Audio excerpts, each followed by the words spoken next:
Olá pessoal, sejam bem-vindos. Sou a professora Nathaniela Andrade e estamos aqui para falarmos nessa semana da ginástica laboral. Poxa, professora, ginástica laboral nunca ouvi falar, mas nós vamos ver agora, né, de uma forma assim bem dinâmica, nós vamos ver esse contexto histórico da ginástica laboral. Quero falar para vocês que é um assunto muito bacana, gente. Por que esse assunto é tão bacana assim? Porque ele vai falar direto para a nossa saúde, né? Quando a gente pensa em ginástica laboral, a gente pensa em ergonomia. E o que é então a ergonomia, professora? Que nome estranho, né? Ergonomia. Mas a ergonomia, ela fala do posicionamento anatômico do nosso corpo. Lembrando, gente, que o nosso corpo, ele foi projetado, né? Nós, seres humanos, somos os únicos seres, por exemplo, que nós temos uma mão, né, com 5 dedos e onde o nosso polegar ele articula com todos os outros dedos, né? Nós temos uma coluna e a nossa coluna ela também consegue se mover em todas as posições, né? Para trás, para frente, para a direita, para a esquerda. Então a ergonomia do nosso corpo ela é muito perfeita.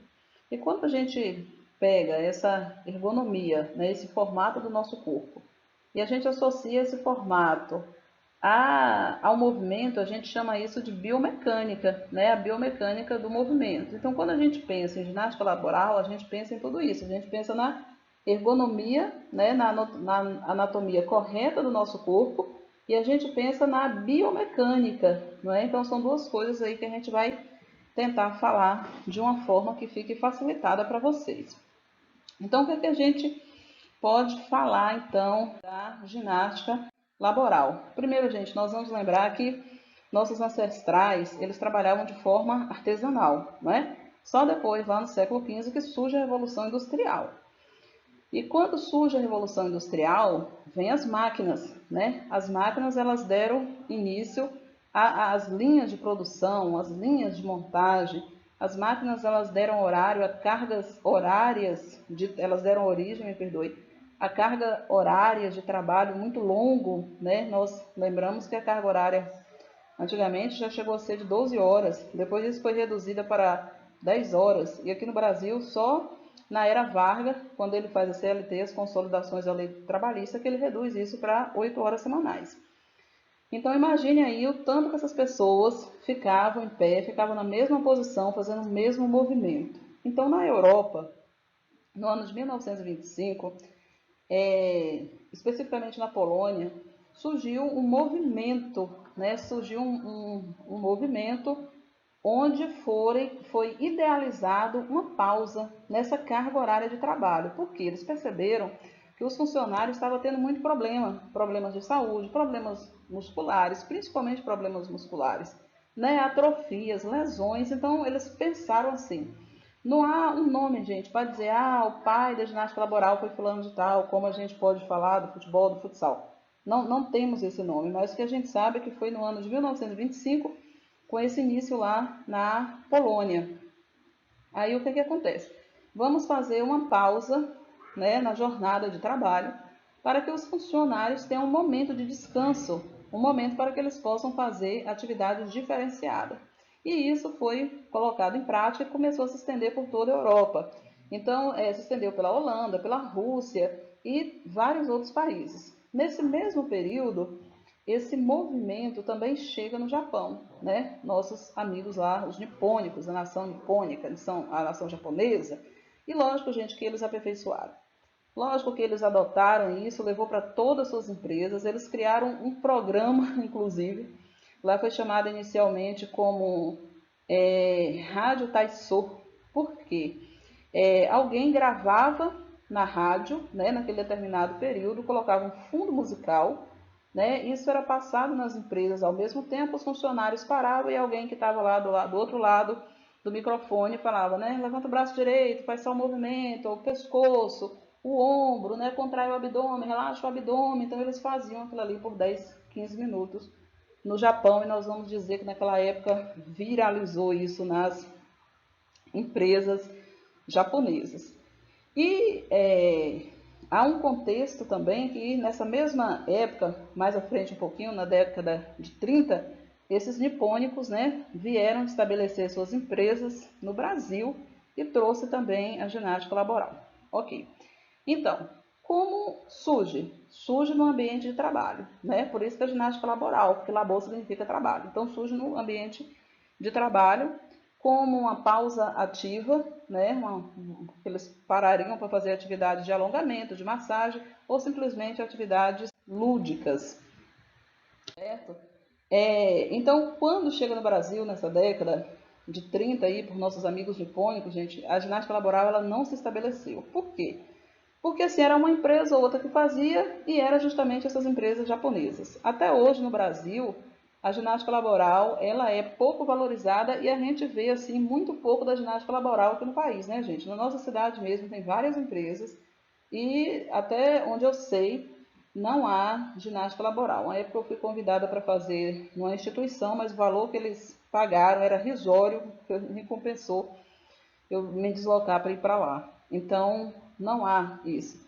Mas assim, quando foi na década de 80, né, mais ou menos na década, um pouco antes, né, gente, não foi no finalzinho não. 1978, mais ou menos, um professor de educação física, ele trabalhava numa escola chamada Vale no Rio Grande do Sul. Então ele fez um projeto para trabalhar a ginástica laboral com os alunos e com os professores.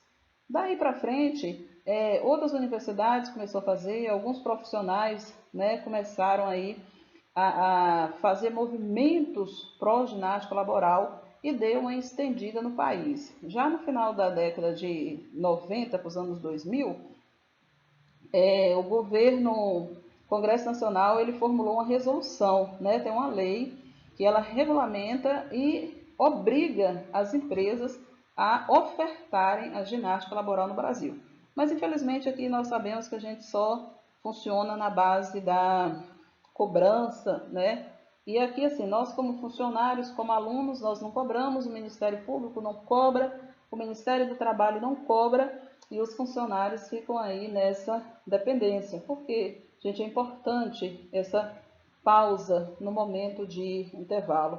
Porque assim, oferece qualidade de vida, né? Condicionada à diminuição do estresse, condicionado à diminuição de lesões causadas pelo trabalho repetitivo, como DORT, né? Que são distúrbios osteomusculares relacionados ao trabalho ou por esforço repetitivo que a gente chama.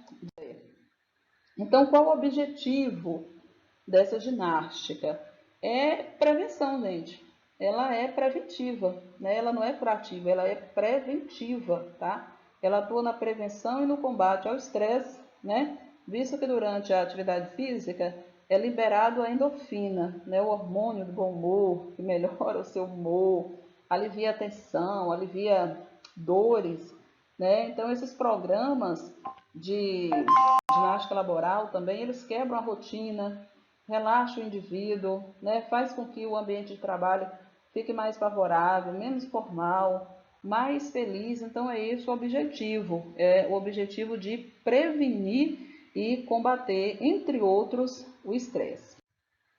Então, professora, quais são os benefícios dessa ginástica laboral? Vocês podem perguntar assim também, gente, a professora está falando de ginástica no trabalho, nós ainda não trabalhamos, por que a gente precisa aprender isso? Queridos, vocês não trabalham, mas vocês estudam. E vamos pensar que vocês ficam 4 horas sentadinhos, vocês ficam de 7 da manhã, né? 7, 8, 9, 10, 11 horas da manhã até 11h30, até 11h50 o novo horário de vocês, né? Vocês estão saindo da escola 11h50 com 15 minutos de intervalo. Então, vocês ficam o tempo todo sentados na mesma posição, com movimentos repetitivos, muitas vezes com desposturamento. O que é o desposturamento? É a falta de postura ao sentar, né? Aí é onde entra a questão da ergonomia. Então, assim, nosso corpo foi projetado para nossa cabeça ficar equilibrada e para frente. Então, você está lá 4 horas sentado com a cabeça para baixo, com as costas longe do assento da cadeira, né? Aí sua coluna fica projetada para frente, né? Depois você pega uma mochila pesada, né? Uma mochila aí com no mínimo 6, 7 quilos, põe nas costas. É comum nós vermos vocês carregarem essa mochila de um lado só do ombro, o que, né, horrível para a postura.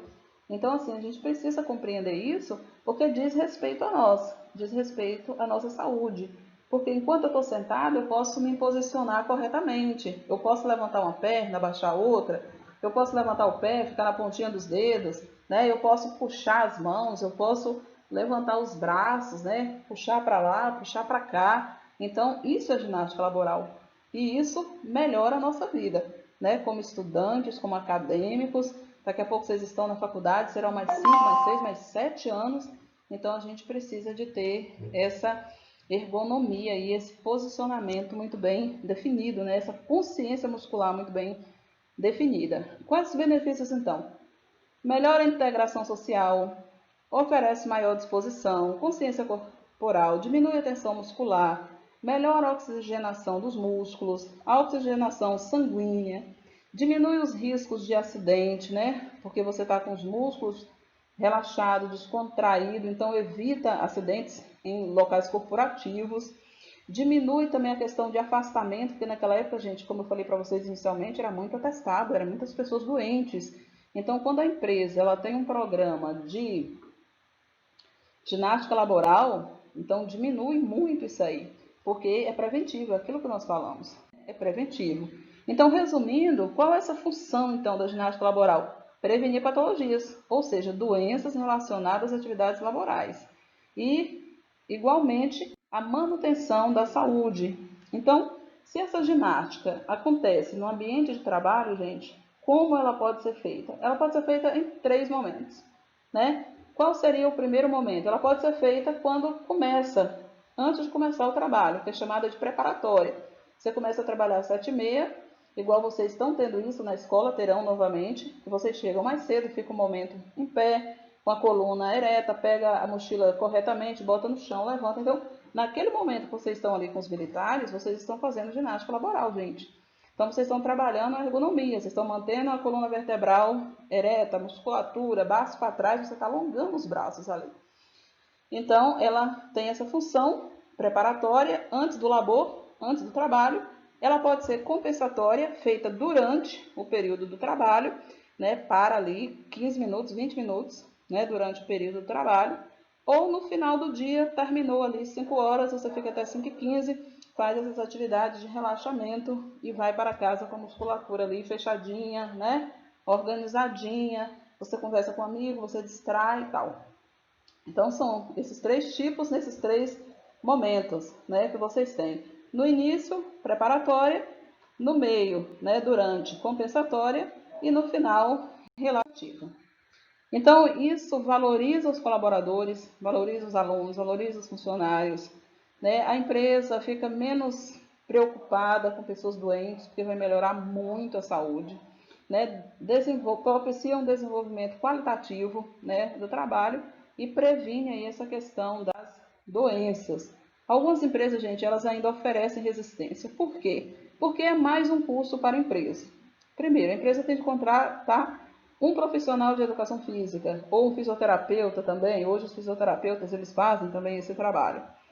E não há nenhum incentivo do governo, tá? Então, se a empresa não tem ninguém lá fiscalizando, ninguém denunciou, então, gente, essa empresa ela vai colocar? Isso não vai. Então, é preciso que o governo reveja, né? O governo fez lá o projeto, sancionou uma lei, mas assim, não tem fiscalização e ele também não ofereceu subsídios. E muitas vezes o patrão ele fica com medo, né? Acha que o empregado vai ver que está tendo muita vantagem e tal, então ainda há essa resistência no nosso país. Lembrando que nos outros países, né, a maioria deles isso funciona e funciona muito bem, e isso tem resultados assim excepcionais, né? A gente vê pelas pesquisas, pelos dados, resultados excepcionais. Então, resumindo, gente, o que a gente pode dizer da ginástica laboral? Ela funciona de uma forma ergonômica, melhorando a postura, o equilíbrio, a usabilidade do nosso corpo, dos nossos movimentos, melhora a qualidade de vida, trazendo saúde, alegria, satisfação, bem-estar, proporciona soluções dentro da empresa, dentro da escola, tá? Porque melhora tudo, gente. O funcionário se torna mais produtivo, mais dinâmico, reduz custos e aumenta a efetividade, né? O que é bem legal. Eu coloquei aqui para vocês um slide da postura correta, da ergonomia para nós estarmos com o nosso corpo quando sentados. Sentados diante do computador, sentados diante do livro, né? Porque vocês passam um bom tempo aí sentados. Então, essa aí é a postura, né, gente? Observem que o rapaz, ele tá aí com toda a coluna, né, apoiada no encosto da cadeira. Essa cadeira é uma cadeira ergonômica, né? Vocês veem que ela tem um formato arredondado para as costas, né, para a parte aí das nádegas e tal. Mas a gente pode se posicionar corretamente sim na cadeira da escola, na cadeira de casa, né, no próprio sofá. A gente bota uma almofada atrás das costas, mas a gente precisa de ter um apoio e sentar corretamente. Por quê? Melhora, na verdade, faz uma correção da fadiga visual. Essa coisa que a gente quer chegar mais perto, que a gente puxa o óculos para frente, né, para trás. Então, dá essa melhorada, previne LER, previne DORT, né? A cabeça na vertical reduz as dores musculares no ombro, no pescoço, né? Ah, estou com dor na cervical, mas você ficou o tempo todo, né, com a cabeça baixa. Então, quando a gente se posiciona corretamente, a gente evita esses vícios posturais. A ergonomia do nosso corpo, ela atende, porque ela já foi projetada para isso, né? E tudo fica melhor. Então, essa postura e esse bom posicionamento do corpo. E aqui está as posturas incorretas, que é a forma que a gente fica, não é? E o que é que acontece com isso, gente? Promove dores nas costas, desvio na coluna, né? Tem pessoas que a coluna, ela sofre tanto que desenvolve, tem 3 tipos de doença associadas, inclusive à postura, não é? Que é a lordose, a cifose e a escoliose. São doenças que a coluna vertebral ela é prejudicada por má postura. Quando acontece isso, vocês já devem ter ouvido falar de RPG, que é Reeducação Postural Global. Enquanto a ginástica laboral ela é preventiva, a RPG ela é curativa. Ela é para sanar, tentar amenizar, sanar esses problemas. Então eu vou ver um vídeo na internet de RPG e vou fazer. Então, não é assim que funciona, né, gente? Porque se você tem um problema, você tem de passar por uma avaliação médica, ortopédica. Aí ele vai te encaminhar para um fisioterapeuta ou profissional de educação física que vai fazer essa atividade com você. Porque RPG, ela é já tratamento, que é diferente de laboral, que é preventiva, tá ok? Aí aqui tem alguns tipos, né, algumas formas fáceis que a gente pode movimentar o corpo sentado em casa, na escola, no trabalho, né? Então tem uma atividade aí para o pescoço, para o ombro, para o punho, 2 maneiras diferentes, né? 3 maneiras diferentes, na verdade, de movimentar o punho. Um relaxamento para a musculatura do pescoço, são atividades que você vai fazer de 12 a 15 vezes, né? Você vai virar a cabeça, sem força, colocou a mão aqui, puxou, né? Segurou um pouquinho, conta até 3 segundos, vira para o outro lado, né? Isso tem de ser feito quantas vezes? De 12 a 15 vezes para cada lado, certo? Então é uma boa opção de atividade e que a gente possa tirar proveito disso tudo que a gente aprendeu. Por quê? É bem-estar físico, é bem-estar emocional, é bem-estar mental, é melhoria da saúde muscular, tá? É melhoria para o nosso físico de uma forma em geral. E onde a gente pode aplicar isso? No nosso dia a dia, né? No sentar na escola, no sentar em casa, no trabalho, porque alguns já trabalham, a gente colocar tudo isso aí em prática. Porque, gente, saúde é o que importa, né? Tinha até um jargão de um artista global, que ele falava isso, que saúde é o que interessa e o resto não tem pressa, e é bastante verdade. Quanto mais a gente cuida do nosso corpo, melhor fica a nossa condição física e a nossa condição emocional. Ninguém fica bem do intelecto se você está sentindo dor. Então, se a gente conhecer meios que a gente possa usar para evitar problemas e para melhorar a nossa saúde, nós temos que colocar em prática, tá bom? Então, boa aprendizagem para vocês, boa assimilação e que a gente possa colocar tudo isso aí em prática. Forte abraço para vocês.